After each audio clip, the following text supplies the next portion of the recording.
ఎటొకట్లే కానీ రైట్. మనము ప్రకటన గ్రంథాన్ని ధ్యానం చేస్తున్నాం బిడ్డలరా. ఈరోజు మనకు దేవుని శరీరం దేవుని రక్తం తీసుకోవాలి. గతించిన జూలై నెలంతా ఎలా నడిచామో మనకి దేవుడికి తెలుసు. కాబట్టి మీరు ఇంటికాడ సిద్ధపడి వచ్చారని నేను అనుకోను.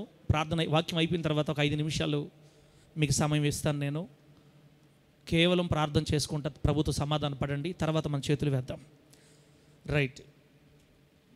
ప్రకటన గ్రంథంలోనే ఇంతవరకు మనము 4 అధ్యాయాలు ముగించాం. ప్రకటన గ్రంథంలో 4 అధ్యాయాలు ముగించాం. ఎన్ని పాయింట్లు చెప్పాము, ఎన్ని విషయాలు చెప్పామంటే నాకు జ్ఞాపకం లేదు. నా దగ్గర అయితే అన్నీ నోట్స్లో ఉన్నాయి కాబట్టి నేను మళ్ళీ చూస్తే గుర్తొస్తుంది. మీరు రాసుకోకపోతే ఏమి అర్థం కాదు తర్వాత. అయితే రీసెంట్గా చెప్పిన విషయం, పోయిన వారం ఏం మాట్లాడుకున్నాం చెప్పండి ఒకసారి గుర్తుంటే ప్రియులరా. పోయిన వారం నోట్స్లన్నా చూసి చెప్పండి బాంధవ్యన్నా.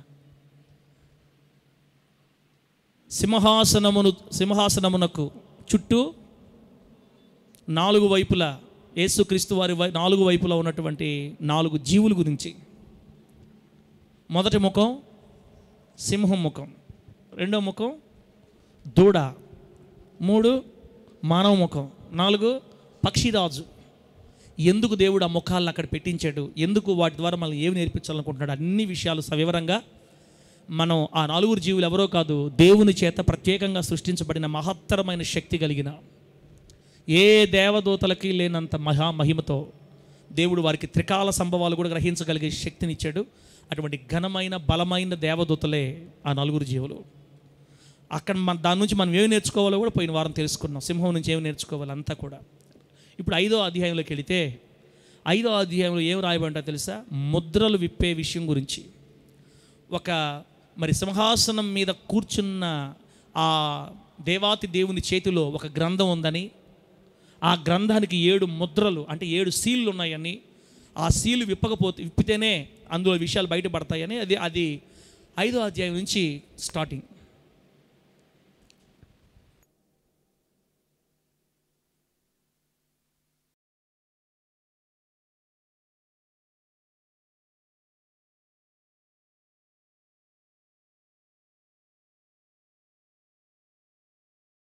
ఆ ముద్రల గురించి మనం తెలుసుకునే ముందుగా ఇప్పుడు మనం పరలోకంలోకి వెళ్ళిపోయాం. 5వ అధ్యాయం నుంచి మనం పరలోకంలోనే ఉంటాం. 19వ అధ్యాయంలో మరలా కిందకి దిగి వస్తాం అన్నమాట. 19వ అధ్యాయంలో మరలా కిందకి దిగి వస్తాం అంటే సంఘం ఎత్తబడింది 4వ అధ్యాయం అయిపోయిన తర్వాత. ఇక్కడికి ఎక్కిరా అని పిలవడంతో మనం పరలోకానికి వెళ్ళాం సంఘం అంతా. కాబట్టి మనం పరలోకంలో ఉన్నాము అన్నప్పుడు మనం ఇప్పుడు ఖచ్చితంగా నేర్చుకోవాల్సిన ఒక విషయం ఉంది. ఇది ప్రకటన గ్రంథానికి సంబంధించిన టాపిక్కే కానీ రెఫరెన్స్లు బయట తీసుకోవాలి మనం. అది ఏం టాపిక్ అంటే, పరలోకంలో మనం నివసించాలంటే ఈ దేహాలతో మనం పరలోకంలో నివసించలేము. ఈ దేహాలతో మనం పరలోకంలో ఉండలేము. ఈరోజు మనం కలిగి ఉన్న ఈ దేహాలతో పరలోకంలో నివసించలేము. అంతెందుకు, భూమి మీద నుండి 100 కిలోమీటర్ల దూరంలో లేదా ఒక 400 కిలోమీటర్ల దూరంలో ప్రపంచ దేశాల వాళ్ళందరూ ఇంటర్నేషనల్ స్పేస్ స్టేషన్ని ఏర్పాటు చేస్తున్నారు పైన. అది ఒక ఉపగ్రహం లాగా భూమి చుట్టూ తిరుగుతూ ఉంటుంది అన్నమాట. 400 కిలోమీటర్లో, 150 కిలోమీటర్లో, 100 కిలోమీటర్లు దాటితే దాని అంతరిక్షం అంటారు. అక్కడ ఇంకా భూమి మీద ఉన్న వాతావరణం ఉండదు. ఏం చెప్తున్నావయ్యా నువ్వు? మీరు ఎప్పుడైనా రాకెట్లో పోయే వాళ్ళని చూసారా? జీన్స్ ప్యాంట్ టీషర్ట్ వేసుకుపోతారా? ఎడపోతారా అన్న వాళ్ళ? అదొక రకమైన బట్టలు వేసుకుంటారు. దాన్ని స్పేస్ సూట్ అంటారు అనమాట. స్పేస్ సూట్ ఎందుకు వేసుకుంటారంటే, ఈ శరీరంతో కానీ రాకెట్లో కానీ పోయేటప్పుడే పగిలిపోద్ది, పోయేటప్పుడే ఉబ్బిపోయి బాడీ పళా పళా పళా పగిలిపోద్ది, అంతే. రక్తనాలు మొత్తం పగిలిపోతాయి. ఈ శరీరం ఈ భూమి మీద నివసించడానికి మాత్రమే పనికొస్తుంది. ఇక్కడ నుంచి మనం కొంచెం దాటి పైకి పోవాలంటే ఈ శరీరం అక్కడ పనిచేయదు. అందుకే తమకు హాని కలగకుండా ఉండాలని అక్కడికి వెళ్ళినప్పుడు ఆ వాతావరణానికి అనుకూలపడే స్పేస్ సూట్ని ఇక్కడి నుంచే తయారు చేసుకొని తీసుకెళ్తారు. అంటే దీన్ని బట్టి మనకేం అర్థమవుతుంది? ఈ శరీరం 100 కిలోమీటర్ల అవతలకైనా పనిచేయదు. అంతెందుకు, 10 కిలోమీటర్లు పైకి పోండి, ఇంక గాలాడదు, ఇంక తగ్గిపోద్ది. అక్కడి నుంచి ఉపటం స్టార్ట్ అవుతుంది బాడీ. అందుకే 2-3 కిలోమీటర్ల లోపలే ఫ్లైట్లు కానీ అన్నీ 2 కిలోమీటర్ల లోపలే పోతుంటాయి, పైకి వెళ్ళవు. అంతకు దాటినాయి అంటే మొత్తం వేసుకోవాలా, ఆక్సిజన్ పెట్టుకోవాలా, సిలిండర్లు కట్టుకోవాలా. ఇప్పుడు నేనేమంటున్నానంటే పరలోకములో రేపు మనం నివసించబోతాం కదా, రేపు మనం యుగ యుగాలు పరలోకంలో నివాసం ఉండాలి, అవునా కాదా? పరలోకంలో రేపటి రోజున మనం యుగ యుగాలు నివాసం చేయాలి. మరి అక్కడ ఉండాలనుకున్నప్పుడు ఏ దేహాలు కలిగి ఉంటాం, మన బాడీ ఎలా ఉంటుంది, మన పరిస్థితి ఎలా ఉంటాయి, ఏ శరీరాలతో మనం అక్కడ ఉంటాం తెలుసుకోవాలి మనం. ఇప్పుడు మనం పరలోకంలోకి వెళ్తున్నాం కాబట్టి, పరలోకంలోనే ఉన్నాం కాబట్టి, యోహాను గారితో పాటు అసలు పరలోకంలో ఉన్న జీవులు కానీ, పరలోకంలో ఉన్న దేవదూతలు కానీ, పరలోకంలో ఉన్న యేసుక్రీస్తు వారు కానీ ఏ దేహాలు కలిగి ఉన్నారో, రేపు మనకు ఏ దేహాలు ధరించబోతున్నామో వాటిని గురించి ఈరోజు మనం ఒక సవివరంగా కొన్ని విషయాలు ధ్యానం చేద్దాం. ఇప్పుడు మనం బైబిల్ గ్రంథంలో మూలవాక్యం చదువుకుందాం, తీయండి. పరలోకంలో మనం నివాసం చేయాలంటే మన దేహాలు ఎలా మారాలి? యోహాను సువార్త 5వ అధ్యాయం దగ్గరికి వెళ్దాం. యోహాను సువార్త 5వ అధ్యాయం 28వ వచనం నుండి 29వ వచనం వరకు నేను చదువుతున్నాను, ఆలకించండి. యోహాను సువార్త 5వ అధ్యాయం 28 నుండి 29 2 వచనాలు. ఒక కాలము వచ్చుచున్నది, ఆ కాలమున సమాధుల్లో ఉన్న వారందరూ ఆయన శబ్దం విని మేలు చేసిన వారు జీవ పునరుద్ధానమునకును, కీడు చేసిన వారు తీర్పు పునరుద్ధానమునకును బయటికి వచ్చెదరు. మీకు అర్థమైంది అనుకుంటున్నా. ప్రకటన గ్రంథం 2వ రెఫరెన్స్ కూడా, ప్రకటన గ్రంథం 20వ అధ్యాయం 5-6 వచనాలు చదువుతున్నాను మరలా. ప్రకటన గ్రంథం 20వ అధ్యాయం 5-6 వచనాలు. ఆ 1000 సంవత్సరములు గడచు వరకు కడమ మృతులు బ్రతకలేదు, ఇదియే మొదటి పునరుద్ధానం. ఈ మొదటి పునరుద్ధానములో పాలు గలవారు ధన్యులను పరిశుద్ధులునై యుందురు. ఇట్టి వారి మీద రెండవ మరణమునకు అధికారం లేదు. వీరు దేవునికిని క్రీస్తుకును యాజకులై క్రీస్తుతో కూడా 1000 సంవత్సరములు రాజ్యము చేయుదురు. చదివిన ఈ వాక్యాన్ని మనందరికి అర్థమగినట్లు బోధించి వాక్యానుసారంగా బ్రతికే కృప దేవుడు మనందరికీ ప్రసాదించును గాక. బాబుని కనపట్లేదు తల్ల, ముందున్నాడా? ముందు రా, నా దగ్గర రా, నా దగ్గర. ఆ మందిరానికి ఇబ్బందిగా ఉంటుందనే మనం ఉదయానికి మార్చుకున్నాం స్టార్టింగ్లో. వాళ్ళు మనం ఒక టైంలో పెట్టుకోకూడదని, వాళ్ళకి మనకి ఇబ్బంది ఉండకూడదని వాళ్ళు 10 గంటలకు పెట్టుకుంటుంటే మనం ముందుకు జరిగి 7 గంటలకి నిద్ర లేకుండా బిడ్డలు కష్టపడుతున్నా కూడా మనం 7 గంటలకు పెట్టుకుంటే మైండ్ ఉందా? వాళ్ళకి అసలు మైండ్ ఉందా? కావాలని మళ్ళీ వాళ్ళు మన టైంకి మార్చేశారు. ఇప్పుడు మళ్ళీ మనం అక్కడికట్ట మారుస్తాం, ఇక మార్చలేం కదా. దేవుడు చూసుకుంటాడు ఎవరెవరి న్యాయాలు, ఎవరెవరి అన్యాయాలు అంతా కూడా. బిడ్డలారా, మీరు సరిగ్గా వినలేరు, నేను సరిగ్గా చెప్పలేను. దేవుడే న్యాయం తీర్చాలా ఇట్లాంటి వాళ్ళకి. ఆయన నామానికే మహిమ కలుగును గాక. రైట్, చదివిన వాక్య భాగంలోకి వెళదాం. ఇప్పుడు ఇక్కడ మనం చదివిన వాక్య భాగంలో ఏముందంటే, ఒక కాలం వస్తుంది, ఆ కాలంలో సమాధుల్లో ఉన్న వారందరూ ఆయన శబ్దం విని సమాధుల్లో నుండి బయటకు వస్తారంట. ఇదేంది ఇది? అక్క ఏంటంట? సమాధుల్లో ఉన్న వాళ్ళందరూ మరలా, అమ్మా ఈరోజు ఎందరైతే సమాధుల్లో పెట్టబడుతున్నారో ఈ సమాధుల్లో పెట్టే వాళ్ళందరూ ఒక కాలంలో సమాధుల్లో నుంచే బయటకు వస్తారు. అందుకే సమాధి కార్యక్రమాల దగ్గర ఏడవద్దు, ఏం కాలేదు, కొంతకాలమే మనకు దూరం అయ్యారు, తిరిగి మరలా యేసయ్య వచ్చినప్పుడు మన వారిని మళ్ళీ మన కళతో మనము చూస్తామని చెప్పుకుంటాం కదా. అదే మన నిరీక్షణ. దేవుని వాక్యం చెప్తుంది, యేసుక్రీస్తు వారు తన శిష్యులతో చెప్తున్నాడు ఇక్కడ స్వయాన, ఒక కాలం వస్తుంది, ఆ కాలమున సమాధుల్లో ఉన్న వారందరూ మరలా బయటికి లేస్తారు. కొందరేమో అనగా మేలు చేసిన వారేమో జీవ పునరుద్ధానానికి బయటకు వస్తారు, కీడు చేసిన వారేమో తీర్పు పునరుద్ధానానికి బయటకు వస్తారని ఇక్కడ పునరుద్ధానం అనే పదాన్ని వాడాడు దేవుడు. దేవుని నామానికి మహిమ కలుగును గాక. ప్రకటన గ్రంథంలోకి వస్తే 1000 సంవత్సరాలు గడిచేదాకా కడమ మృతులు, చివరి మృతులు బ్రతకలేదంట, అంటే సమాధుల నుంచి బయటకు రాలేదంట. కొందరే వచ్చారు బయటికి, దాన్ని మొదటి పునరుద్ధానం అని చెప్పాడు. ఈ మొదటి పునరుద్ధానంలో పాలుగలవారు ధనులని కూడా దేవుడు అక్కడ రాశాడు. ఈ మొదటి పునరుద్ధానంలో పాల్గొన్న వాళ్ళందరూ పరిశుద్ధులు ధనులు ఉంటారని అక్కడ రాయబడింది. ఇట్టి వారి మీద రెండవ మరణానికి అధికారం కూడా లేదని రాయబడింది. వారు 1000 సంవత్సరాలు క్రీస్తుతో కూడా యాజకులుగా రాజులుగా రాజ్యం ఏలుతారని కూడా రాయబడింది. ఇక్కడ మొదటి పునరుద్ధానం, జీవ పునరుద్ధానం, సమాధుల్లో నుంచి బయటకు వస్తారు, అనే పదాలన్నీ చదివాం మనం ఇక్కడ. హలో, అర్థమవుతుందా కుమార్తెలారా, కుమారులారా? ప్రేమరాజు, ప్రేమరాజు, ఆమెన్. ఇస్తారక్క, అప్పుడప్పుడు నవ్వుతుండే ఇస్తారక్క, ముందు నువ్వు ఈ నవ్వితే ఏమంటాడో, ఎందుకు ఊరికే ఇస్తారక్క నవ్వుతుంది అంటాడేమో, ఇదే నన్ను సార్ నన్ను పడుకుని ఈరోజు ఏమన్నా నన్ను పడుకునేది అనుకున్నా. మా అక్క ఇస్తారక్క పక్కన ఉండేవాళ్ళు సీరియస్గా ఉంటే ఇస్తారక్క అంటున్నాను, ఇస్తారక్క పడుచుకోదు కాబట్టి ఏం చేద్దాం, వాళ్ళు అనలేం. మనం కొంచెం సంతోషంగా ఉండాలి.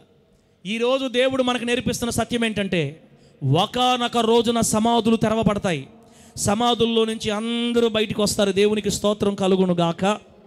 బిడ్డలారా, ఈరోజు దేవుని చేత ఆకర్షించబడి లోకం నుండి, పాపం నుండి వేరై రక్షణ పొంది విశ్వాస జీవితాన్ని చేస్తున్న ప్రతి విశ్వాసి, ప్రతి క్రైస్తవుడు, ప్రతి క్రైస్తవురాలు సంపూర్ణ అవగాహన కలిగి ఉండాల్సిన అంశం ఏంటంటే పునరుద్ధానం అనే సబ్జెక్టు. దేవుడికి స్తోత్రం కలుగునుగాక. ఈరోజు మనందరికీ ఒక సంపూర్ణ అవగాహన కలిగించాలని, ఏ అంశం మీద? పునరుద్ధానం అనే అంశం మీద. చెప్పండి, ఏ అంశం అది? అందరూ అన్నమాట పునరుద్ధానం, రెజరెక్షన్. ఈ పునరుద్ధానం అనే అంశాన్ని ప్రతి క్రైస్తవుడు తెలుసుకో ఉండాలా. ప్రతి క్రైస్తవుడికి కాస్త అవగాహన ఉండాలి బిడ్డ. ఆదాము, అబ్రహాము, ఇస్సాకు, దావీదులు మనం నేర్చుకుంటూనే ఉంటాం, కానీ ప్రతి క్రైస్తవుడికి దీని గురించి అవగాహన ఉండాలా. ఏ అంశం అన్నా బాంధవేనా? ఏ అంశం మీద? అదే అదే అదే అర్థమైందిలే. ఏ అంశం మీద? పునరుద్ధానం. బిడ్డరా, ప్రతి దేవుని బిడ్డకి ఈ అంశాన్ని గురించి కనీస అవగాహన అందాలి. అందుకే దేవుడు చివరి దినాల్లో మనందరితో మాట్లాడుతున్నాడు. 30 సంవత్సరాలు 20 సంవత్సరాలు వెనకపోతే అసలు ఈ పదాలే తెలియవు, దీని గురించి అవగాహన లేదు. ప్రకటన ఉందామంటే భయపడిపోయేవాళ్ళు పాస్టర్లు గారు అందరు. కానీ దేవుడు దయ వల్ల ఇప్పుడు చాలా ఈజీ అయింది. అనేక విషయాలు దేవుడు తెరిచి చూపిస్తున్నాడు. చాలా వరకు మనకు పుస్తకాలు దొరుకుతున్నాయి, బయట నేర్చుకోగలుగుతున్నాం మనం. ఆ రోజుల్లో దైవజనులకి భాగ్యం లేదు. ఈరోజు దేవుడు మనకు నేర్పించాలనుకుంటున్న అంశం పునరుద్ధానాన్ని గురించి సరైన అవగాహన మనకు నేర్చుకోవాలని ప్రభు కోరుకుంటున్నాడు. బిడ్డలారా, ఎప్పుడైతే మనం దీని గురించి పూర్తిగా నేర్చుకోమో, ఈ పునరుద్ధానాన్ని గురించి కనుక మనం సరిగ్గా తెలుసుకోకపోతే ఈజీగా మనల్ని పాపము, లోకము ఆకర్షించేసి పాపంలో మరలబడేస్తుంది. మనం ఊరకొరకే మళ్ళీ లోకంలో పడిపోతున్నామంటే, పాపంలో పడిపోతున్నామంటే మనకు పునరుద్ధానాన్ని గురించి సరైన అవగాహన లేకపోవడమే. మీకు ఒక విషయం తెలుసా? క్రైస్తవుల యొక్క ఏకైక నిరీక్షణ ఏంటంటే పునరుద్ధానం. అంటే ఏదో ఒక రోజు మరలా మనం సమాధుల్లో నుంచి బయటికి లేస్తాం.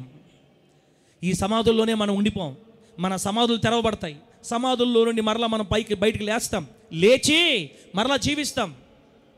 బిళ్ళరా, మరొక దేహాలతో బయటకు వస్తాం మనం. ఈ దేహాలతో యుగయుగాలు దేవునితో నివసిస్తామన్న నిరీక్షణతోనే ఈరోజు క్రైస్తవులు బతుకుతున్నారు. కనుక ఆ అంశాన్ని గురించి మనం ఖచ్చితంగా తెలుసుకొని తీరాలి. పాపపు విషవలయాన్ని తప్పించుకొని దేవుని కోసం స్థిరంగా, బలంగా నాటబడి దేవుని యందు భయభక్తులతో సాగాలంటే మనకు ఈ పునరుద్ధానాన్ని గురించి సరైన అవగాహన, కనీస అవగాహన ఉండాలి. అదే దేవుడు ఈరోజు మనకు నేర్పించాలని కోరుకుంటున్నాడు. ముందుకెళ్దాం బిడ్డలారా, ముందుకెళ్దాం. పునరుద్ధానం అన్న అంశం మనకి పూర్తిగా అర్థం అవ్వాలంటే 5 ప్రశ్నలు రాసుకోండి. 5 ప్రశ్నలు. ఆ ప్రశ్నకి జవాబులు చూద్దాం మనం ఇప్పుడు. 5 ప్రశ్నలు. పునరుద్ధానాన్ని గురించి సంపూర్ణ అవగాహన మనకు కలగాలంటే 5 ప్రశ్నలు. ఫస్ట్ ప్రశ్న, పునరుద్ధానం అంటే ఏంటి? అసలు పునరుద్ధానం అంటే ఎట్లా అర్థం చేసుకోవాలా? పునరుద్ధానం అంటే ఏంటి? రెండో ప్రశ్న, ఈ పునరుద్ధానం ఎప్పుడు జరుగుతుంది? పునరుద్ధానం ఎప్పుడు? మూడో ప్రశ్న, పునరుద్ధానం ఎవరికి? అసలు ఈ పునరుద్ధానం ఎవరికి? నాలుగో ప్రశ్న, పునరుద్ధానాలు ఎన్ని? వివరంగా చెప్పాలంటే ఎన్ని పునరుద్ధానాలు ఎన్ని? లాస్ట్ ప్రశ్న, ఐదోది, పునరుద్ధాన దేహాలు ఎలా ఉంటాయి? మొత్తం 5. మా గుమ్మలది పద్మకు చూస్తుంది, వడ్డీ లెక్కలు చెప్పని చెప్తున్నాడు సార్ ఈరోజు. 1, 2, 3 అని. పునరుద్ధానం గురించి పూర్తిగా అర్థం చేసుకో బాబన్న, తెలుసుకోవాలి బాబన్న. ఈ విషయాలు పూర్తిగా అర్థం చేసుకుంటేనే దేవునిలో మనం గట్టిగా నిలబడగలుగుతాం. చాలామంది ఈ రోజున యేసుక్రీస్తు నమ్ముకున్న బిడ్డలు ఎలా ఉన్నారంటే, యేసుక్రీస్తు అంటే అప్పులు పోతాయి, యేసుక్రీస్తు అంటే రోగాలు పోతాయి, యేసుక్రీస్తు అంటే లగ్జరీగా బతకొచ్చు, యేసుక్రీస్తు అంటే ఏ కష్టాలు రావు, యేసుక్రీస్తు అంటే ఏ బాధలు రావు, యేసుక్రీస్తు అంటే ఈ లోకంలో సౌఖ్యంగా బ్రతకాలంటే దేవుడు మనకి అని సాతానుగాడు మనల్ని వేరొక మార్గంలో తీసుకెళ్ళిపోయాడు. యేసుక్రీస్తు అంటే అది కాదు. మనం క్రీస్తులోనికి రావడానికి ప్రధానమైన కారణం రేపు మరలా సమాధుల్లో నుండి మనం బయటికి లేస్తాం. ఆమేన్ చెప్పండి. అలా మనం లేపుతున్నవాడు మనం ఆరాధిస్తున్న యేసయ్య. కాబట్టి పునరుద్ధానం అంటే ఏంటి, పునరుద్ధానం ఎప్పుడు, పునరుద్ధానం ఎవరికి, పునరుద్ధానాలు ఎన్ని, పునరుద్ధాన దేహాలు ఎలా ఉంటాయి, వీటన్నిటికీ మనం ప్రశ్నలు చూస్తే ఇంకా ఎవరు అడిగినా టకా టకా చెప్పేస్తారు. మనకు కూడా రేపు పరలోకంలో మనం ఎలా బతకబోతున్నాం ఒక అవగాహన వచ్చేస్తుంది. అప్పుడు పాపాన్ని చూసినప్పుడు ఆటోమేటిక్గా అసహ్యం కలుగుతుంది, మనకి నిలబడగలుగుతాం. ఇప్పుడు మొదటి ప్రశ్న దగ్గరికి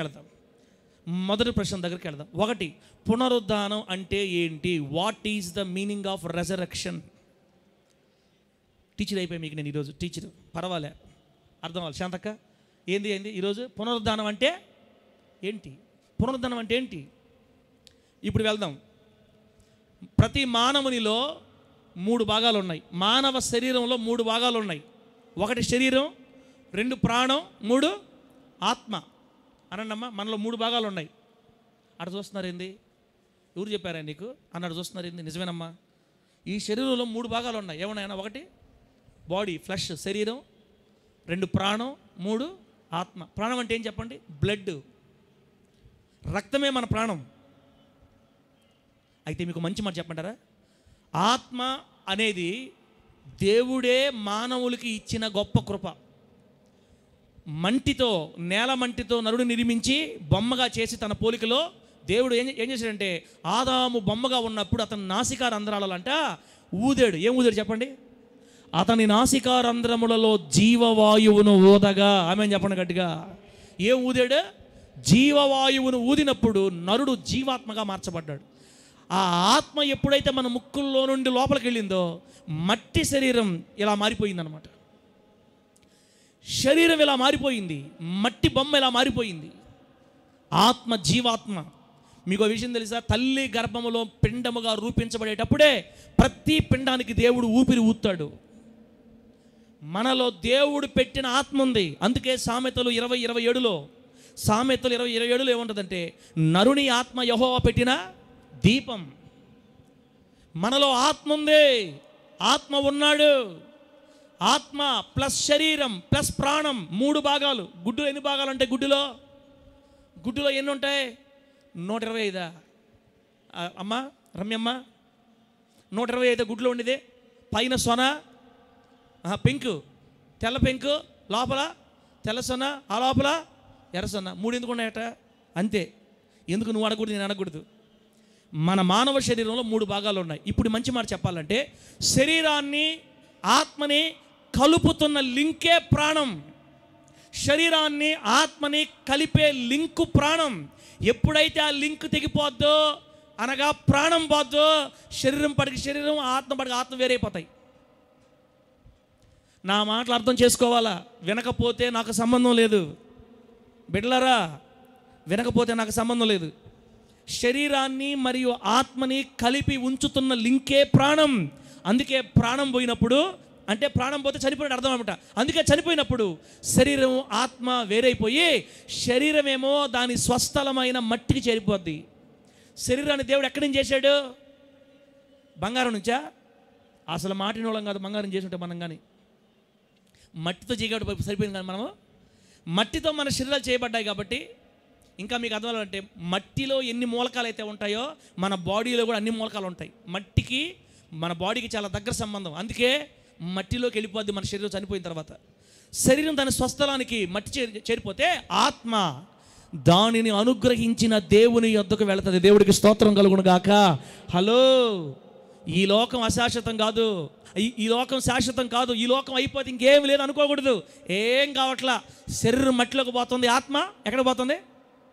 దానిని అనుగ్రహించిన దేవుని యొద్దకి. అంటే దేవుడు 2 స్థలాలు ఏర్పాటు చేస్తున్నాడు మన కొరకు. చనిపోయిన తర్వాత చనిపోతున్న ఆత్మల కోసం 2 స్థలాలు సిద్ధపరుచున్నాడు దేవుడు. 1 పరదైసు, నీతిమంతుడు నివాసం ఉండే స్థలం పరదైసు. 2 పాపుల కొరకు భూమి కింద పాతాళ లోకం.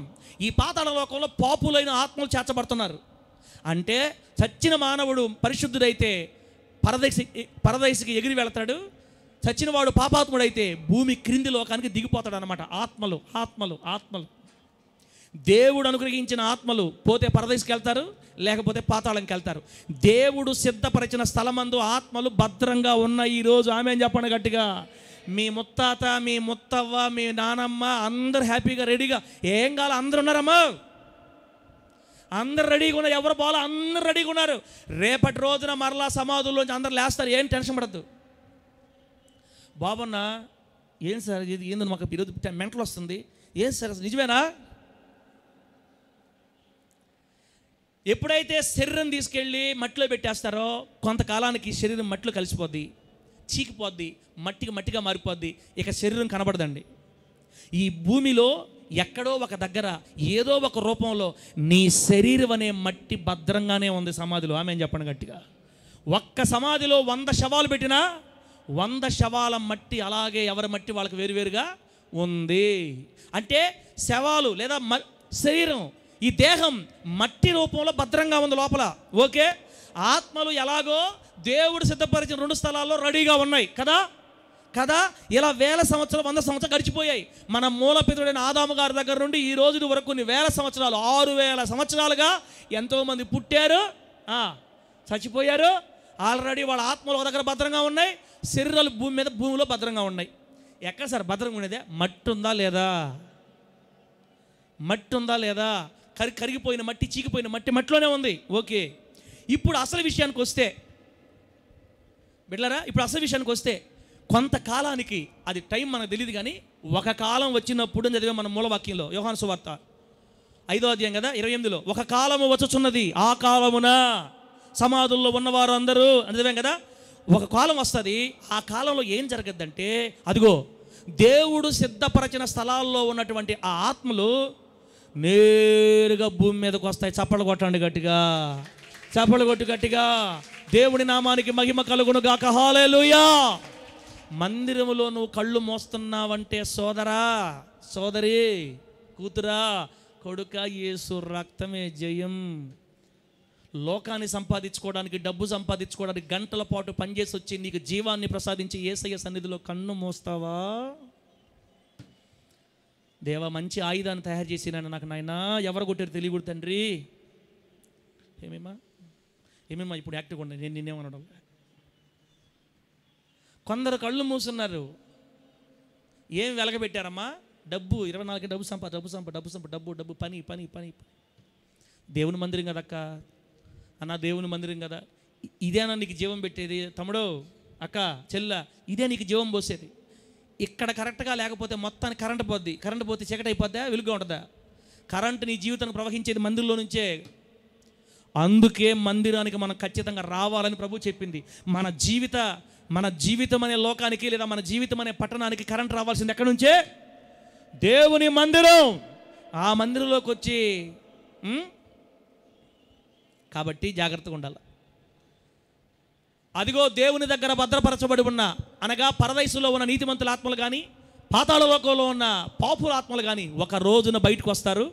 బయటికి వచ్చి ఎక్కడికి వస్తారో తెలుసా? సమాధుల దగ్గరకు వస్తారంటమ్మా. ఇదంతా కూడా ఎంతసేపు జరగద్ది? 15 సంవత్సరాలు కాదు, కన్ను మూసి కన్ను తెరిసే లోపల. అంటే ఒక రెప్పపాటులో ఆత్మలు, ఎక్కడో ఉన్న ఆత్మలు రెప్పపాటులో సమాధుల దగ్గరకు వచ్చి ఆల్రెడీ మట్టిలో కలిసిపోయి ఉన్నా, ఆల్రెడీ మట్టిలో ఏదో ఒక రకంగా కలిసిపోయి ఉన్నా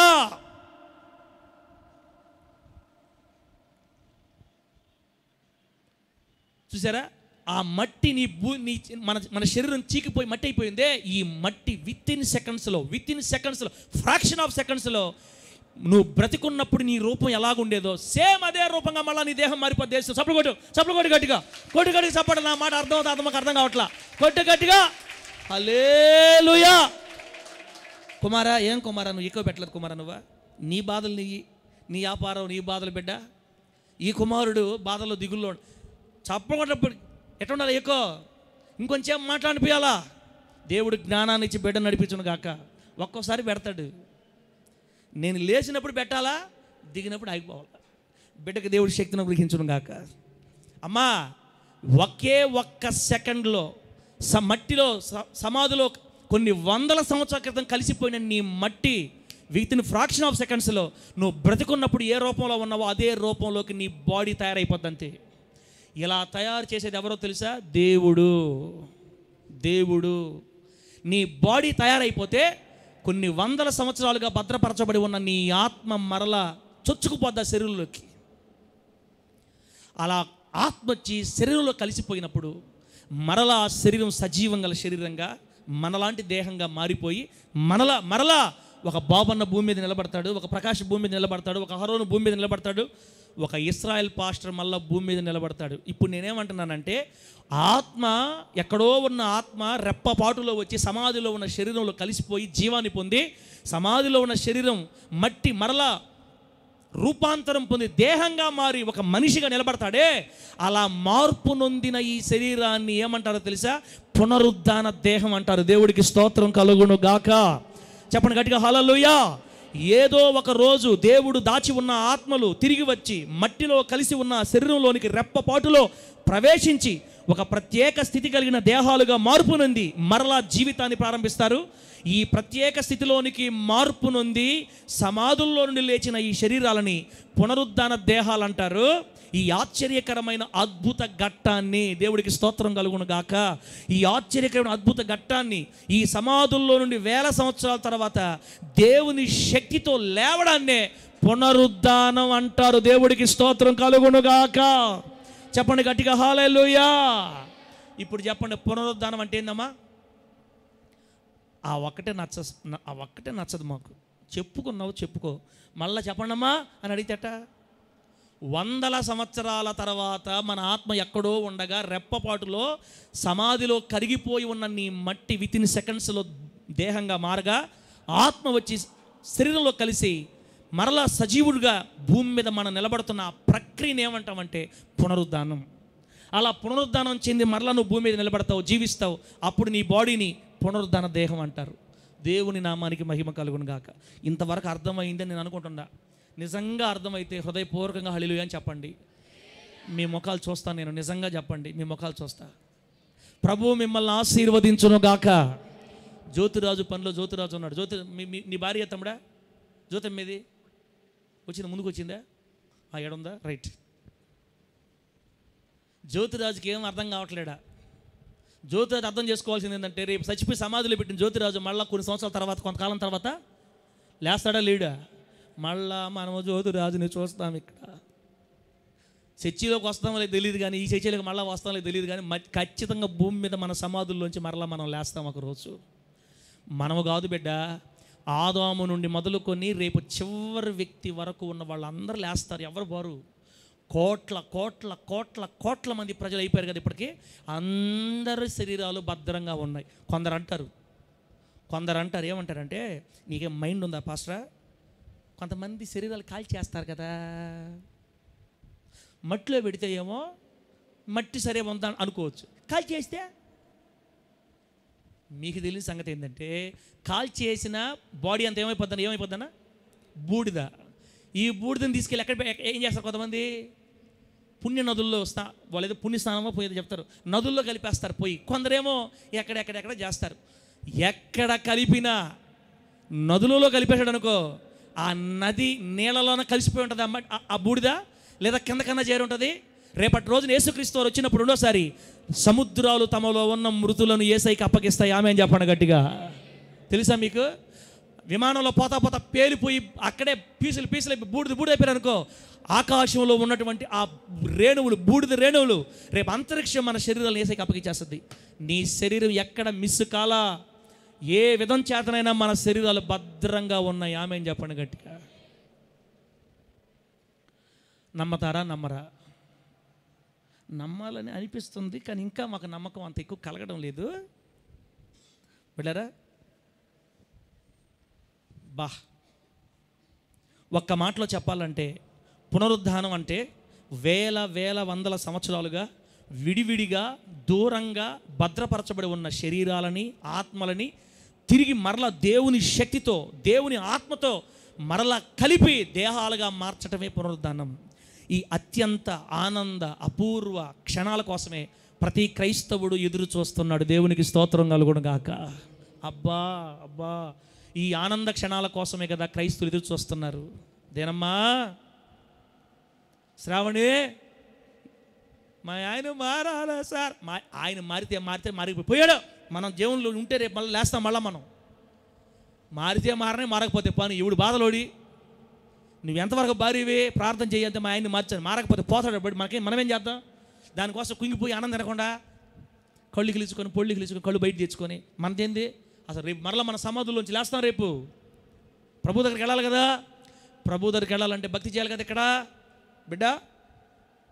కాబట్టి సువార్త భార్య పేరు ఏం పేరు? మా సువార్త భార్య ఎండింది మా యొక్క రాధక్క.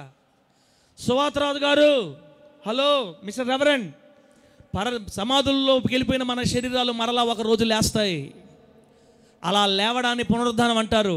దేవుడే ఆ విధమైన కార్యాన్ని చేస్తాడు. ఇంకా ముందుకెళ్దాం. దేవుని నామానికి మహిమ కలుగును గాక. బిడ్డలారా, ఈ రోజున సహజ శరీరాలు అనగా ఈరోజు మనం కలిగి ఉన్న శరీరాలు, ఇప్పుడు మన బాడీలు దేవుడిచ్చిన ఆత్మని శరీరాన్ని కలిపింది ప్రాణం అని చెప్పాం కదా. ఈ బాడీల్లో ఆత్మని శరీరాన్ని ఇప్పుడు రక్తం కలుపుంది. ప్రాణం పోయిందంటే విడిపోతాయి. కానీ రేపు దేవుడు మనల్ని సిద్ధపరుస్తున్న పునరుద్ధాన దేహాల్లో మాత్రం దేహాన్ని నరుని ఆత్మని కలిపేదంటే తెలుసా?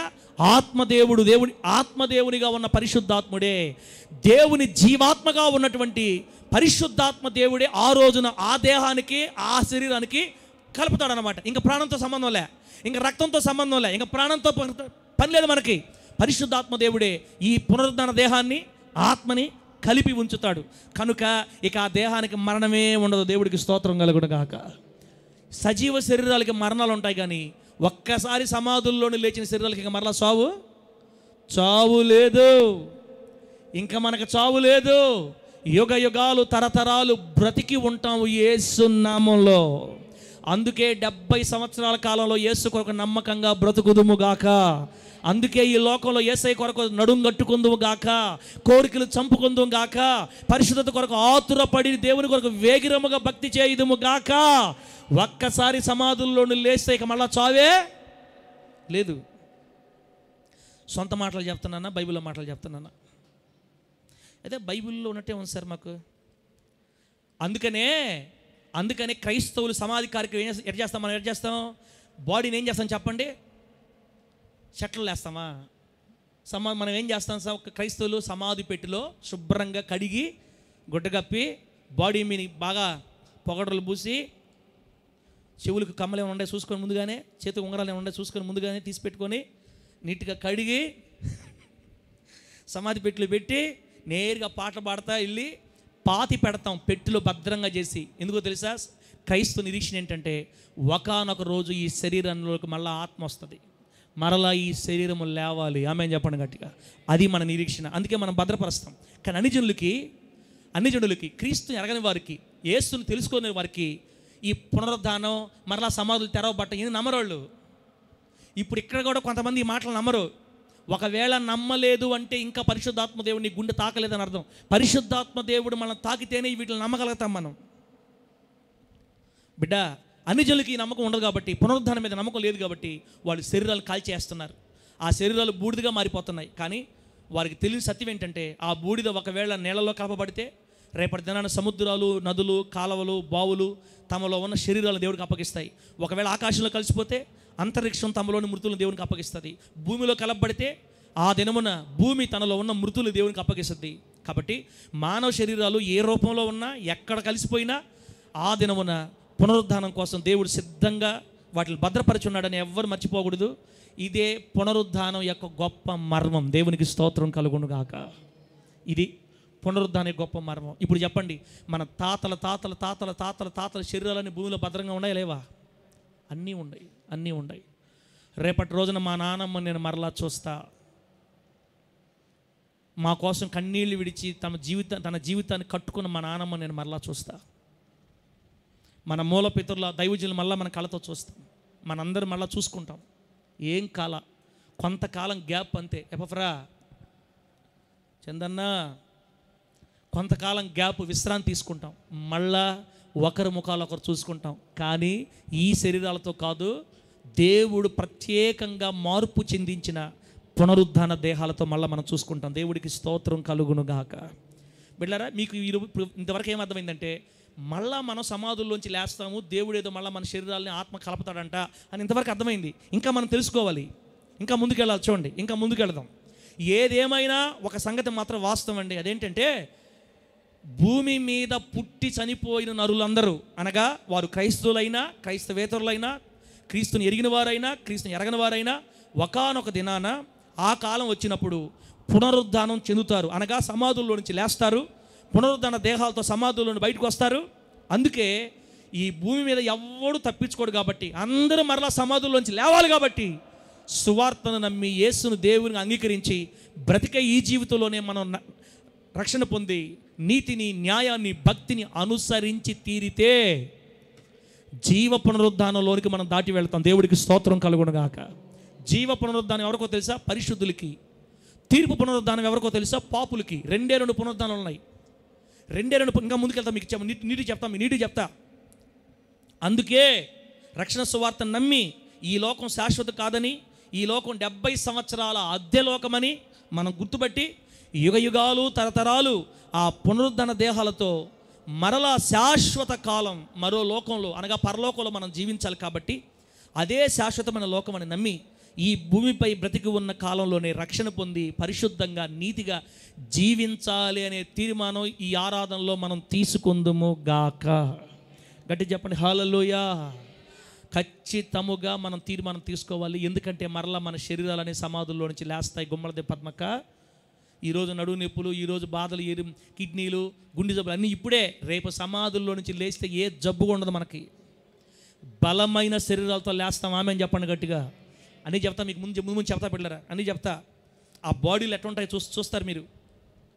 కాబట్టి అంత ఆనందకరమైన శరీరాలు మళ్ళా దేవుడు మాకు ఇవ్వబోతున్నాడు. కాబట్టి ఈ భూమి మీద బతుకున్నప్పుడే జయదేవా కొన్ని చీకటి కార్యాలు వదిలేసేసుకోవాలా, కొన్ని దేవునికి ఇష్టలేని కార్యాలు మనం దూరం అయిపోవాలి, శరీరాన్ని జాగ్రత్త చేసుకోవాలి, మనసును జాగ్రత్త చేసుకోవాలి, పరిశుద్ధతను కాపాడుకోవాలి బ్రతికున్నప్పుడే. ఇప్పుడు నేనేం చెప్తానంటే ఇప్పుడు నేను చెప్పాను కదా, ఆత్మ వచ్చి శరీరాన్ని కలుసుకుంటుందని. ఇది కొందరే నమ్మారు, కానీ కొందరు రుజువులు చూపిస్తేనే నమ్ముతారు. బైబిల్లో ఉందా అట్లాగా చూపి మాకు, అప్పుడు నమ్ముతామంటారు. తోమా గారి బంధువులు, ఎవరు బంధువులనా? ఆయన ఎవరు? తోమా గారు ఎవరు చెప్పండి? యేసు ప్రభు వారి శిష్యుని చెప్పారు, ఎవరో మా బిడ్డలను దేవుడు దీవించును గాక. నువ్వు చెప్పావన్నా? తోమా గారు ఏం చెప్పాడు చెప్పండి? ఒరే ఏ బాబు, ఏ తోమా, మా అందరికి ప్రభు కనపడ్డాడయ్యా, మేము చూసామయ్యా అంటే అతను అంటాడు, బిల్డప్ మాట్లాడద్దు. నేను నమ్మాలంటే ఆయన గాయాలలో నా వేలు పెట్టి చూస్తే కానీ నేను నమ్మను. మీరు చూసిన దెయ్యమేమో ఎవరికి తెలుసు? మీరు చూసిన దయ్యాన్నేమో. So what, I don't, when I see I believe. నేను చూసినప్పుడే నేను నమ్మతా. ఆయన గాయాల్లో నేను వేలు పెట్టాలి. ఆ మాట విన్నాడు ఆత్మదేవుడు. ఆత్మీయ దేహంలో ఉన్నటువంటి, ఆత్మ సంబంధమైన దేహంలో ఉన్న యేసుక్రీస్తు వారు విన్నారు ఆ మాట. పునరుద్ధాన దేహంలో ఉన్న యేసుక్రీస్తు వారు విన్నారు. కరెక్ట్గా 11 రోజుల తర్వాత టక్కన ప్రత్యక్షమైన వాళ్ళకి దేవుడి స్తోత్రం కలుగును గాక. ప్రత్యక్షమై మీకు సమాధానం కలుగును గాక అని చెప్తే, ఇదిగో రే తోమా వచ్చాడు, ప్రభు చూడ. లేదు, నేను నమ్మా. నేను వచ్చింది అందుకే. తోమాని పిలవండి, పిలుస్తున్నాడా? తోమా ఇట్రా, నమ్మాలి కదా. నా చేతు గాయాల్లో చూడు, నా ప్రక్కలో ఉన్న గాయం చూడు, నీ వ్రేలు పెట్టి చూసి నమ్ము. అప్పుడు తోమా గారు ఇలా తవిడాడండి. తవిడితే ఆ ప్రక్కలో పొడిచిన బళ్ళెపు పోటు అలాగే ఉంది. చేతుల్లో పెడితే గాయాలు, శరీరం ఇలాగే తగులుతుంది. చూసి, ప్రభువా సారీ ప్రభు, క్షమించు ప్రభు, చీ సైతాన్ పో, అపనమ్మకమా ప్రభు, ఇప్పుడు నమ్ముతున్నాను ప్రభువా. నువ్వు చూసి నమ్మావు, వీళ్ళందరూ చూడక నమ్మారు. చూచి నమ్మిన నీకంటే చూడక నమ్మిన వారే ధన్యులు. అవిశ్వాసివి కాక ఇక మీదకి నుంచి అయినా విశ్వాసిగా ఉండు అని చెప్పాడు యేసయ్య. దేవుని నామానికి మహిమ కలుగును గాక. కాబట్టి కొందరు రుజువులు చూపిస్తేనే నమ్ముతారు. దేనమ్మా సమాధిలోంచి మనం లేస్తాం లేదని తెల్ల, ఖచ్చితంగా లేస్తాం ఒకరోజు. అది నమ్మాలి. మిమ్మల్ని నమ్మించడానికి, నన్ను నమ్మించడానికి దేవుడు ఒక రెఫరెన్స్ కూడా మన కోసం పెట్టాడు. తీండి, బైబిల్ నందు నిర్ధారించబడిన పునరుద్ధానం అని రాసుకోండి. బైబిల్ నందు నిర్ధారించబడిన పునరుద్ధానం. 1 కొరింథీయులకు రాసిన పత్రిక. కొరింథీయులకు అక్కడ చెప్పకూడదు, అది అపోస్తులైన పౌలు గారు కొరింథీయులకు రాసిన మొదటి పత్రిక అని చెప్పాలి. 1 కొరింథియన్స్ అని చెప్పాలి. లేకపోతే 15వ అధ్యాయం 35వ వచనం నుండి 38వ వచనం వరకు అలాగే 42వ వచనం నుంచి 44వ వచనం వరకు చదువుదాం. ఇది చెప్పేసి ప్రార్థన చేసుకుందాం బిడ్డలారా. ఇది చెప్పేసి ప్రార్థన చేసుకుందాం. మొదటి కొరింథీయులకు రాసిన మొదటి పత్రిక 15వ అధ్యాయం 35 to 38, 42 to 44 నేను చదువుతున్నాను చూడండి, 30-38 దాకా. అయితే మృతులు ఎలాగు లేతురు? ప్రశ్న. సమాధుల్లో ఉన్న మృతులు ఎట్లా వేస్తారు? వారు ఎట్టి శరీరంతో వస్తారు సమాధుల్లో నుంచి అని ఒకడు అడుగును. మనలాంటోడే కొరింథీ విశ్వాసుల్లో ఒకడు అడిగాడంట పౌలు గారిని, సమాధుల్లో నుంచి ఏ శరీరంతో వస్తారు? రబ్బర్గా వస్తారా? లేకపోతే అసలు మృతులు ఎట్లా వేస్తారు శరీరాలు సమాధుల్లో నుంచి? అమ్మా నేను నమ్మను అన్నాడంట మనలాగా. అప్పుడు ఆయనకి జవాబుగా పౌలు గారు చెప్తున్నారు చూడండి, ఓ అవివేకి. అబ్బా ఏమంటున్నాడు పౌలు గారు? ఒరే జ్ఞానం లేనివాడా, వివేకం లేనివాడా, అవివేకే, నీవు విత్తునది చచ్చితేనే కానీ బ్రతికింపబడదు కదా. నీవు విత్తుదానిని చూడగా అది గోధుమ గింజ అయినను సరే, మరి ఏ గింజ అయినను సరే, వట్టి గింజనే విత్తుచున్నావు, కానీ పుట్టబోవు శరీరమును విత్తుటలేదు. అయితే దేవుడే తన చిత్త ప్రకారము నీవు విత్తిన దానికి శరీరము ఇచ్చును, మరియు ప్రతి విత్తనమునకు దాని శరీరమును ఇచ్చుచున్నాడు. దేవునికి స్తోత్రం కలుగును గాక. బాంధవ్యన్న కరెక్ట్గా విని మాట. ఇప్పుడు అర్థమైపోద్ది మనకు పునరుద్ధానం గురించి. ప్రతి ఒక్కరు మనలో ఎవరో ఒకరిని చెట్లు నాటుతాం. అంటే ఇప్పుడు మనకు ఆల్రెడీ పెంచిన చెట్లు ఇస్తున్నారు కాబట్టి తీసుకెళ్ళి నాటుతున్నాం. మన పితరులు అయితే విత్తనాలు వేసేవాళ్ళు. అట చూస్తున్నారేంది? ఇప్పుడు మా ప్రకాష్ వ్యవసాయం చేస్తున్నాడు. అమ్మా నారు ఆల్రెడీ పెరిగిన నారు తీసుకెళ్ళి నాటుతారా? నారు కోసం ఫస్ట్ ఏం చేస్తారన్నా? ఫస్ట్ ఏం చేస్తారు? విత్తనాలు చల్లుతారు. చల్లింది ఏంది? విత్తనాలు.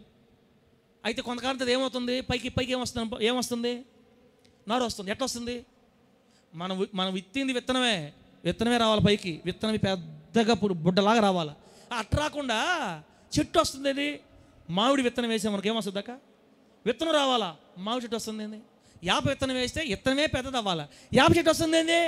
ఇక్కడ మీకు అర్థం చేసుకుంటారా? మనం ఏ విత్తనాన్ని విత్తినా గుర్తుపెట్టుకోండి, భూమిలో పడిన ప్రతి విత్తనం చచ్చిపోతుంది.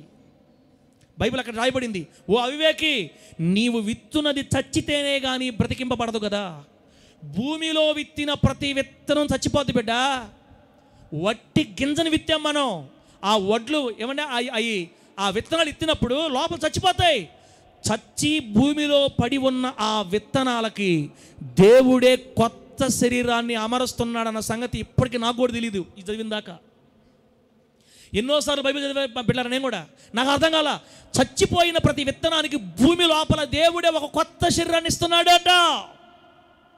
అందుకే వేప విత్తనం భూమిలో చచ్చిపోతే దేవుడు దానికి కొత్త శరీరాన్ని ఇచ్చినప్పుడు మరలా అది ఎదిగి ఫలించి భూమి లోపల నుండి బయటకు వచ్చి దేవుడిచ్చిన శరీరంతో ఒక మహా అందమైన వృక్షంగా మారుతుంది. దేవుడికి స్తోత్రం కలుగును గాక. అర్థమైందా బాబనా? అర్థమైందా?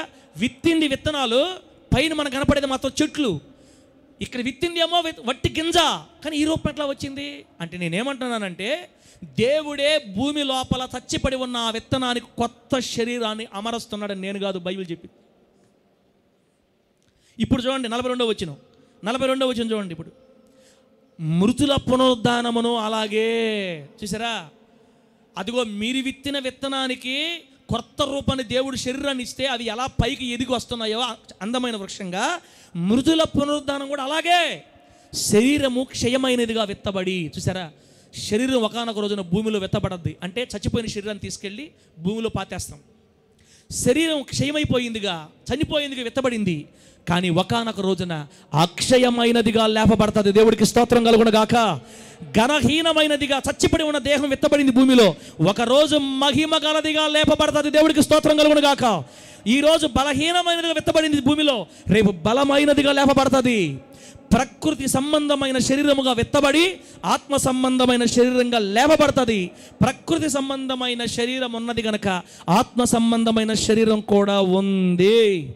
దేవుని నామానికి మహిమ కలుగును గాక. బిడ్డలారా, బైబిల్ నిర్ధారించిన ఈ నిరూపణ తిరుగులేంది, కాదనడానికి వీలు లేనిది. ఆత్మ సంబంధమైన మనసు గలవారు ఇప్పటికే ఒప్పుకొని తీరతారు. పైన చదివిన వాక్య లేఖనాల ప్రకారం కొరింథీయులకు రాయించిన ఈ పత్రికలో పునరుద్ధానాన్ని గురించి దేవుడు ఎంత స్పష్టంగా, భూమిలో విత్తబడిన ఏ గింజ అయినా అది చచ్చిపోద్ది, ఫస్ట్ చనిపోద్ది. అది కేవలం మన విత్తిన వట్టి గింజ. కానీ అద్భుతం ఏంటంటే భూమిలో చచ్చిపడి ఉన్న ఆ గింజకి దేవాతి దేవుడు ఒక క్రొత్త శరీరాన్ని ఏర్పాటు చేసి అది ఎదుగునట్లు చేయగా భూమిలో నుండి అది మొలిచి ఒక క్రొత్త శరీరంతో, తన క్రొత్త శరీరంతో భూమి పైన అందమైన వృక్షముగా మారుతుంది. దేవుడికి స్తోత్రం కలుగునుగాక. ఇక్కడ మనం గుర్తుపెట్టాల్సిన, గమనించాల్సిన ముఖ్యమైన విషయం ఏంటంటే మనం భూమిలో విత్తుతున్నామే విత్తనం, ఆ విత్తనమే ఈరోజు మనం కలిగి ఉన్న ఈ సహజమైన శరీరం. ఆమేన్ చెప్పండి గట్టిగా. మనం భూమిలో విత్తుతున్నామే ఒక చెట్టు విత్తనం, ఆ విత్తనం ఈ శరీరం. ఈ శరీరాన్ని తీసుకెళ్ళి రేపు భూమిలో విత్తుతాం, భూమిలో పెట్టేస్తాం, చీకిపోద్ది. భూమిలో చచ్చిపడి ఉన్న, చిక్కి శల్యమై కుళ్ళిపోయి మట్టిలో కలిసిపోయిన ఈ శరీరానికి, ఈ మట్టికి దేవుడు లోపల ఒక అందమైన శరీరాన్ని పొదగతాడు. దేవుడికి స్తోత్రం కలుగునుగాక. అది వృక్షము, ఆ విత్తనం ఎదిగి పైకి భూమిలోంచి బయటకు వచ్చి అందమైన వృక్షంగా ఎలా మారుతుందో, దేవుడు మట్టిలో నుండి లేపబోతున్నటువంటి ఆ మహిమగల శరీరం అక్షయమైనదిగా, ఘనమైనదిగా, బలమైనదిగా, మహిమగలదిగా భూమిలో నుండి మరలా దేవుడు మన శరీరాలు లేపబోతున్నాడు. అర్థమైతే గట్టిగా చప్పట్లు కొట్టండి, గట్టిగా చప్పట్లు కొట్టండి. దేవుని నామానికి మహిమ కలుగును గాక. అమ్మా అర్థమైంది అనుకుంటున్నామ్మా. ఇంకెందుకంటే ఎక్కువ చెప్పినా మీకు మైండ్ పనిచేయదు, ఇంకెందుకంటే ఎక్కువ చెప్పినా మీకు ఏం అర్థం కాదు. ఇక్కడ క్యా తుమ్ కే బ్యాక్ బోల్ కతే హే చో అని అట్టుగా మీకు అర్థమైపోద్ది. నేను మానేస్తా. ఇందాక నేనేమన్నాను నాకు తెలియదు, ఏమైనా తప్పులు ఉంటే క్షమించండి. తెలిసినోడు, హిందీ తెలిసిన వాళ్ళు, నాకు తెలియదు నేనేమన్నాను. బిడ్డరా, ఈ రకంగా కోట్లాది విత్తబడిన శరీరాలు, అనగా భూమిలో పాతి పెట్టబడిన శరీరాలు, దేవుడు కోట్లాది విత్తనాలకు అనగా కోట్లాది శరీరాలు రేపటి రోజున కోట్లాది రూపాయలు ఇస్తాడు వాళ్ళకి. ఈ భూమి మీద మనం తల్లి గర్భంలో నుంచి వచ్చినప్పుడు ఎట్లాగైతే అనేక రకాల రూపాల్లో వచ్చామో, రేపు భూమిలో నుంచి దేవుడిచ్చే శరీరం కూడా అలాగే అనేక రూపాలతో బిడ్డలారా మరలా మన దేవుడు బయట తీసుకొని వస్తాడు. భూమిపై జన్మించి మరణించి పాతి పెట్టబడి ఉన్న కోట్లాది శరీరాలకు అనగా విత్తనాలకి ఆ దినమందు దేవుడు కోట్లాది శరీరాలు మరలా ఏర్పాటు చేస్తాడు. ఇది కేవలం సృష్టికర్త అయిన దేవుడు మాత్రమే చేయగలిగిన ఘన కార్యం. దేవుడికి స్తోత్రం కలుగునుగాక. మట్టిలో మట్టిగా కలిసిపోయి ఉన్న ఆ మట్టికి మరలా దేహమును, మరలా అందమైన రూపాన్ని, అందమైన శరీరాన్ని, కొత్త రూపాన్ని కలగజేసేది మనిషా దేవుడా? చెప్పండి. ఈ పునరుద్ధానం అనే అంశంలో మట్టిలో కలిసిపోయిన మన మట్టికి మరలా తిరుగులేని రూపాన్ని ఇచ్చేది కేవలం మనల్ని సృష్టించిన సృష్టికర్త అయిన దేవుడు మాత్రమే. కాబట్టే దేవుని ద్వారా భూమిలో విత్తబడిన కోట్లాది శరీరాలు మార్పు నొంది రూపాంతరపరచబడి పునరుద్ధాన దేహాలుగా మారి మరలా ప్రజలు బతుకుతారు. ఆ దినమున భూమి మీద ఆదాము మొదలుకొని చిట్ట చివరి వ్యక్తి వరకు అందరూ మరలా సమాధుల్లో నుంచి లేస్తారు. ఆమేన్ చెప్పండి గట్టిగా, చెప్పండి గట్టిగా హల్లెలూయా. యేసుక్రీస్తు వారు వచ్చే నాటికి ఒకవేళ బ్రతుకుంటారు చాలామంది. బ్రతికి సజీవులుగా ఉన్నవాళ్ళు కూడా రెప్పపాటులో ఆ దేహాలుగా మారిపోతాయి. ఆమేన్ చెప్పండి గట్టిగా. అందుకే పౌలు గారు చెప్పారు కదా, క్రీస్తు నందుండి మృతులైన వారు మొదట లేతురు, ఆ మీదట సజీవులమై నిలిచి ఉండు మనము వారితో పాటు ఏకముగా మార్పు నొందిన దేహాలతో వెళ్ళిపోతామని చెప్పాడు. ముందు మృతి నొందిన వాళ్ళు సమాధుల్లోంచి లేస్తారు, అప్పటికి బ్రతుకున్న వాళ్ళు రెప్పపాటులో వీడుగా మారిపోతారు, ఆ దేహాల్లోకి మారిపోతారు. అందరూ కలిసి దేవుని దగ్గర ఎగిరి వెళ్ళిపోతారు మధ్యాకాశానికి. ఇది పూర్తిగా పునరుద్ధానాన్ని గూర్చిన వివరణ. నా ప్రియమైన దేవుని బిడ్డలారా, ఇప్పుడు చెప్పండి, రేపు సమాధుల్లో నుంచి ఎలాగో ఖచ్చితంగా లేస్తాం. నువ్వు సిగరెట్లు తాగినా, బీడీలు తాగినా, సినిమాలు చూసినా, అపవిత్రమైన పాపాల్లో ఉండి అలాగే చచ్చిపోయినా నువ్వు సమాధుల్లోంచి లేవడం ఖాయం. నీతిమంతుడు లేస్తాడు, పాపి లేస్తాడు. నీతిమంతులేమో దేవుని రాజ్యానికి, పాపులేమో ఆరని అగ్ని గంధకములతో మండు గుండానికి త్రోయబడతారు తీర్పులు అయిపోయిన తర్వాత. లేవడం పక్క. కాబట్టి ఈ లోకమే శాశ్వతం కాదు, తిరిగి మళ్ళీ మన శరీరాలు లేస్తాయి. నీ తీర్మానం ఏంది? ఇంకా ఇలాగే ఉండిపోదామా బిడ్డ? జీవితాంతం ఇలాగే పాపంలో ఉండిపోయి ఎప్పుడు మన మరణమో మనకు తెలియదు. బ్రతికున్నప్పుడే, శరీరంలో ఉన్నప్పుడే మనం మార్పు నొందాలి. చచ్చిపోయిన తర్వాత మనకు ఆప్షన్ లేదు. కాబట్టి రేపటి రోజున పునరుద్ధానంలో మనం లేస్తాం. కాబట్టి పరిశుద్ధులుగా ఉండి, దేవునికి ఇష్టలుగా ఉండి ఈ లోకంలో మనం కన్ను మూయాలి. అలా బ్రతికిన వాళ్ళే రేపు పరలోకం వెళ్తారు. అలా బ్రతికిన వాళ్ళే, అలా పునరుద్ధానులైన వాళ్ళే నరకాన్ని తప్పించుకుని దేవుని దగ్గర చేరతారు. కాబట్టి ప్రవర్తన విషయమై జాగ్రత్త కలిగి ఉందుముగాక. గట్టిగా చెప్పండి హల్లెలూయా. చెప్పండి గట్టిగా హల్లెలూయా. ఇంకొక మాట చెప్పి ప్రార్థన చేసుకుందాం. ఇంకొక మాట 5 నిమిషాలు. ఇంకొక మాట, బైబిల్ గ్రంథంలో కొంతమంది చనిపోయి బ్రతికారు. వాళ్ళ గురించి చెప్పాలి మీకు. బైబిల్ గ్రంథంలో పాత నిబంధనలో ఒక 3, కొత్త నిబంధనలో 5 చచ్చిపోయిన వాళ్ళు బతికారు. వాళ్ళ సంగతి ఏంటి సార్ అని కొంతమందికి డౌట్ రావచ్చు, కొంతమంది తెలియకపోయినా నేను చెప్తా చూడండి. బైబిల్ గ్రంథంలో మొత్తం 8 మంది చనిపోయి బ్రతికారు. ఎవరు? మొదటి రాజుల గ్రంథం 17:22లో, మొదటి రాజులు 17:22లో సారేపతు విధవరాలి కుమారుణ్ణి ఏలియా గారు చచ్చిపడి ఉన్న మంచం మీద పెండబెట్టి పడుకో ఉన్నటువంటి సారేపతి విధవరాలి కుమారుని శవానికి ప్రార్థన చేసి చచ్చిన శవాన్ని ఏలియా గారు బ్రతికించారు. దేవుడికి స్తోత్రం కలుగును గాక. 2వ రాజుల గ్రంథం 4వ అధ్యాయంలో ఎలీషా గారు షూనేమీరాలి కుమారుణ్ణి, చచ్చిపడి ఉన్న కుమారుణ్ణి బ్రతికించాడు ప్రార్థన చేసి. మరలా అమ్మా, ఎవరిని బతికించుకుంటే మాకెందుకు ఈ పూట ఈ శ్రమ మాకు అంటారా? వినండమ్మా, పునరుద్ధానం గురించి వింటున్నాం అక్క, చాలా అద్భుతమైన విషయం అక్క, నీకు తెలియట్లేదు. షూనేమీరాలి కుమారుడు బ్రతికాడు చనిపోయి ఎలీషా దైవజనుడి ద్వారా. 3వది 2వ రాజుల గ్రంథం 13వ అధ్యాయంలో ఆల్రెడీ చనిపోయి సమాధి చేయబడి ఉన్న ఎలీషా గారి సమాధిలో అప్పటికే శరీరం కుళ్ళిపోయింది, చిగిపోయింది, ఎముకలు మాత్రం ఉన్నాయి. ఆ ఎలీషా గారి సమాధిలో వేరొక వ్యక్తి శవాన్ని పెడుతున్నారు. అంతలో యుద్ధం సైనికులు వచ్చేస్తే భయపడిపోయి ఆ శవాన్ని ఇసురా పడేసి త్వరగా పరిగెత్తుకు వెళ్ళిపోతున్నారంతే. ఎప్పుడైతే ఈ చచ్చిన శవం ఆల్రెడీ కుళ్ళిపోయి ఎముకలుగా మిగిలి ఉన్న దైవజనుడి ఎలీషా గారి ఎముకలకు తగలగానే, ఆమె చెప్పండి గట్టిగా, ఎలీషా గారి శల్యములకు అనగా ఎముకలకు ఎప్పుడైతే ఆ బాడీ తగిలిందో ఏం జరిగింది చెప్పండి? చచ్చిపడి ఉన్న ఆ శవంలోనికి జీవం వచ్చింది. దేవుడికి స్తోత్రం కలుగును గాక. శవం లేచి నిలబడింది. దేవుడు ఆ వ్యక్తిని బతికించాడు, 3వ వ్యక్తిని, శవాన్ని. 4 మత్తయి సువార్త 5వ అధ్యాయంలో యాయీరు కుమార్తెను బతికించాడు. ఎవరు చెప్పండి? ఎవరు? సుబ్బారావా? ఏందక్కడ చెప్తున్నారా? మన ప్రభు అయిన యేసయ్య యాయీరు కుమార్తెని చిన్నదానా లే అన్నాడు, అంతే. చచ్చిపడి ఉన్న శవం లేచింది పైకి.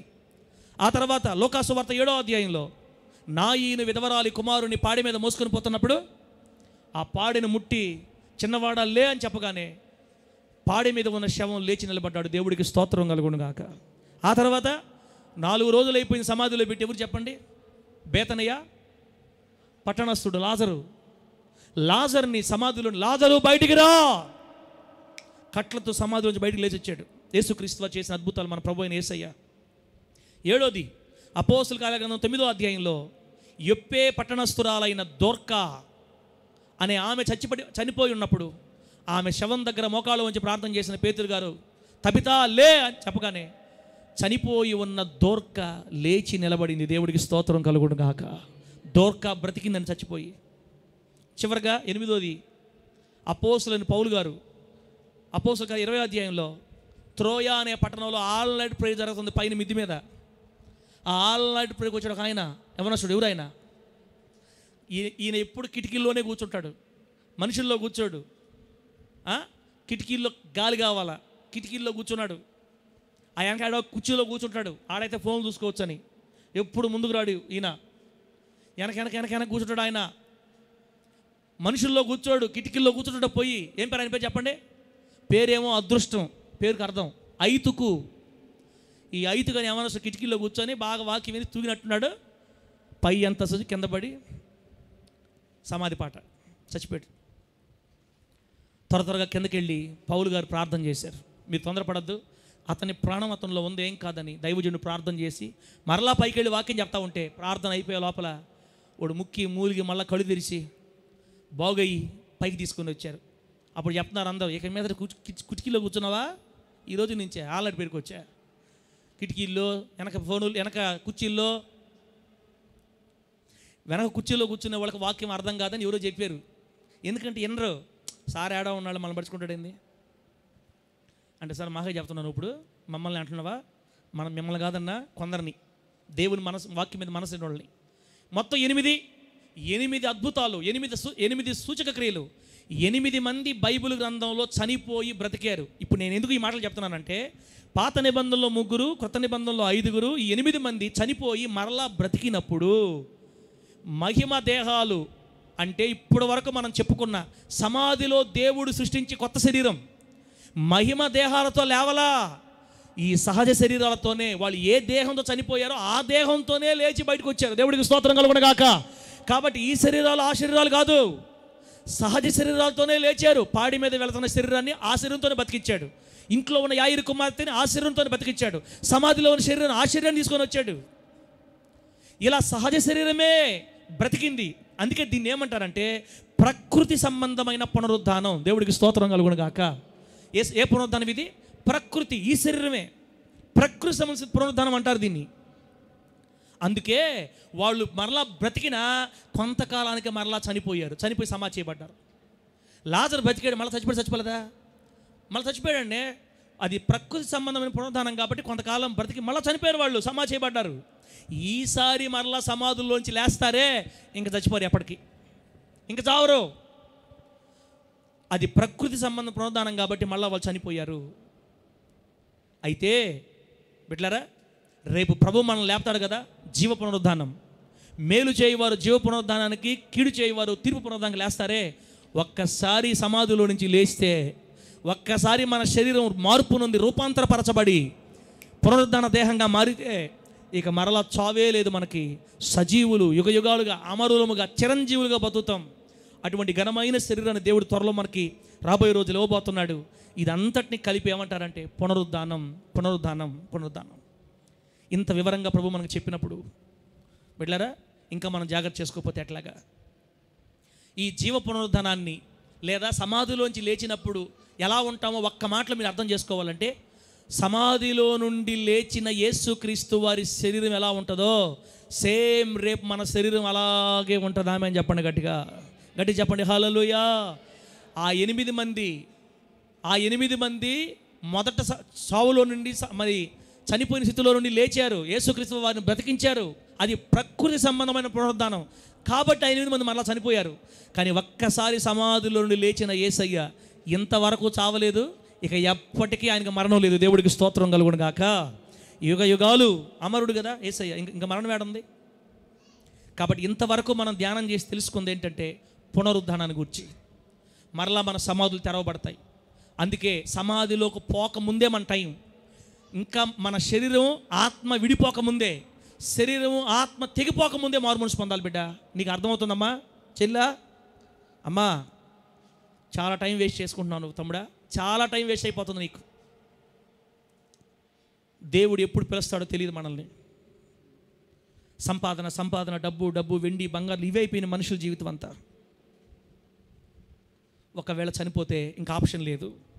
అప్పటి వరకు నువ్వు చేసిన క్రియలను బట్టి పాతాళమా పరదేశ డిక్లేర్ అయిపోద్ది.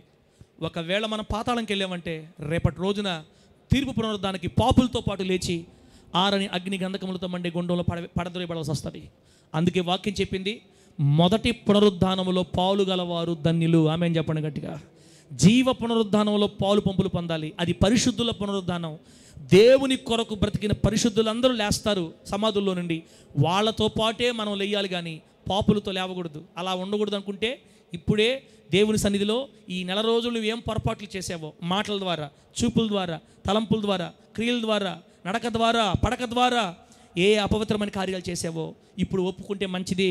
వాక్యం చెప్తుంది, మనము మన పాపంలో ఒప్పుకొని ఎడల మన దేవుడు నమ్మదగిన వాడు, నీతిమంతుడు కనుక ఆయన మన పాపములు క్షమించి సమస్త దుర్నీతి నుండి మనల్ని పవిత్రులుగా చేస్తాడని రాయబడింది. అతిక్రమాలు దాచిపెడితే వర్ధిల్లమని, ఒప్పుకుంటే కనికరం పొందుతామని రాయబడింది. కాబట్టి ఒప్పుకుంటే చాలు. మన వాక్యం విన్నాం కదా, గంగాళంలో చేతులు కాళ్ళు కడుక్కోవాలి, స్నానం చేయబల్లే. ఆల్రెడీ మనం స్నానం చేసాం బాప్తిస్మం ద్వారా. కాళ్ళు చేతులు కడుక్కుంటే కేవలం పవిత్రులు అయిపోతాం. ఒక్కసారి మనం అందరూ ఆయన సన్నిధిలో ఒక 5 నిమిషాలు కాళ్ళు చేతులు కడుక్కొని తీర్మానం తీసుకొని పాపాన్ని విడిచిపెట్టి దేవుని కొరకు, ఆ పునరుద్ధరణ దేహాల కొరకు మిక్కిలి ఆశతో ఆ రోజున మరలా మనం దేవుని నిలబడాలి, తీర్పు నిలబడాలి. న్యాయ సింహాసన తీర్పులోకి రావాలి, లేదా ధవళ సింహాసన తీర్పులోకి రావాలి. పాపుల తీర్పులో నిలబడకుండా పరిశుద్ధుల కొరకు నిర్ణయించబడిన ఆ మధ్యాకాశపు తీర్పులోనికి మనం వెళ్ళాలంటే తీర్మానించుకుందాం. దేవుడి మాటలు మనకు ఆశీర్వాదకరంగా మార్చి వర్ధిల్ల చేయను గాక. కళ్ళు మూసుకొని బిడ్డ ప్రార్థన చేసుకుందాం.